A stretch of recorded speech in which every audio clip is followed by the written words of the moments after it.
Hello friends, in this video I'm going to show you how to do a sketch first in blue pencils and then go over it with just regular pencil. This is not my own invention. For those who are unfamiliar with this method, this is mostly used by comic artists to do their pencils before they go to the ink part of it. So I'm going to show you how it's done and see you in a minute.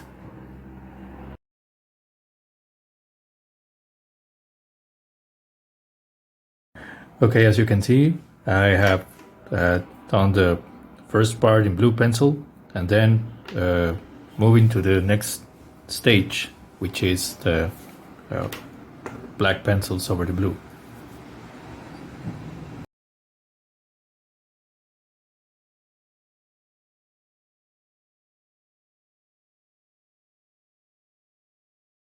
Okay friends, thank you very much for watching. If you like this content, feel free to subscribe and see you next time. Take care.